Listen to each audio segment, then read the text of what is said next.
अ, एक बार फिर से आप लोगों का स्वागत है हमारे चैनल कॉमर्स टॉपर पर। आज इनडायरेक्ट टैक्स सीरीज़ की दूसरी क्लास लेकर हम आपके सामने हैं। पहली क्लास में हमने बात की थी इनडायरेक्ट और डायरेक्ट टैक्सेस के डिफरेंस के बारे में।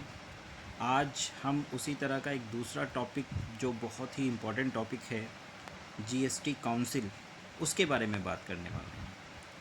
ये फंडामेंटल ऑफ जीएसटी में ये टॉपिक पाया जाता है कि सबसे शुरू में ये चीज़ें आप बतानी पड़ती हैं।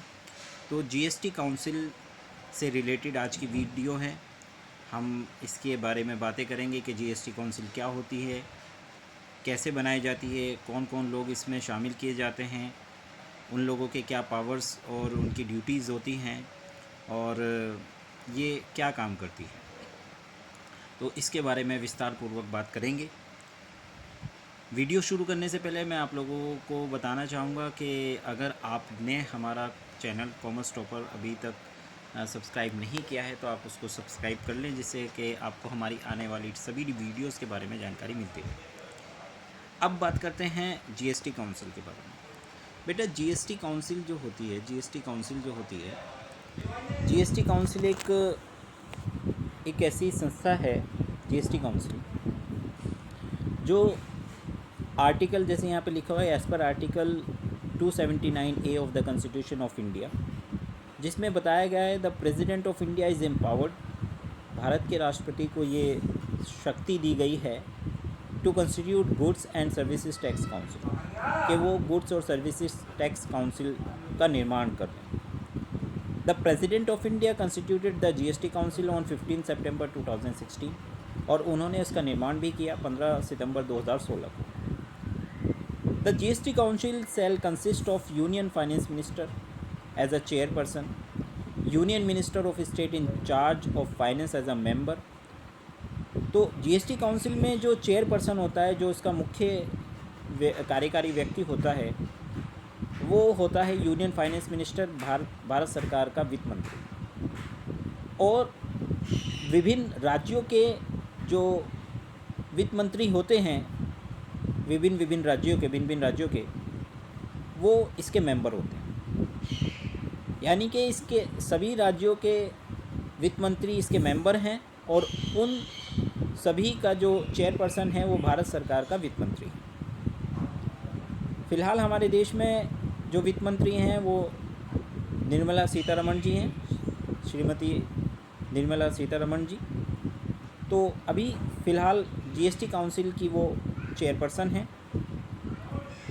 और जो इसके साथ द स्टेट फाइनेंस मिनिस्टर और स्टेट रेवेन्यू मिनिस्टर्स और any other minister nominated by each state as a member of the council.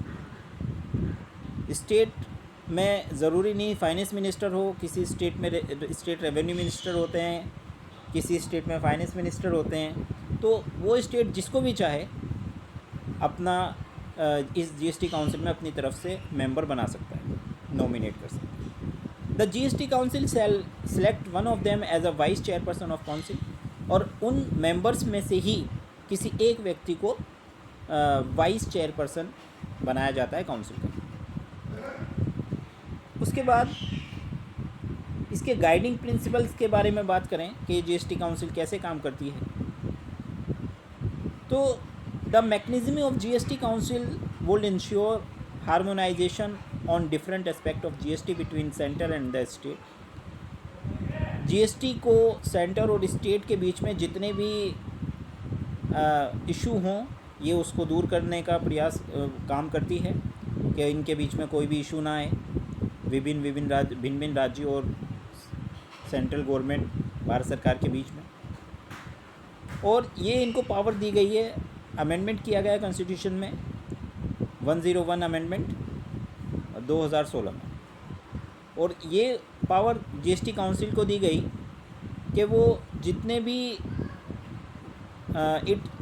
in its discharge of various function shall be guided to need for a harmonization structure of GST for the development of harmonized national market for goods and services, कि वो राज्य और केंद्र के बीच में एक पुल के रूप में कार्य करे और अगर कोई इशू आते हैं तो उनको दूर करे, जिससे कि एक राष्ट्रीय स्तर पर एक बाज़ार की कल्पना को साकार किया जा सके।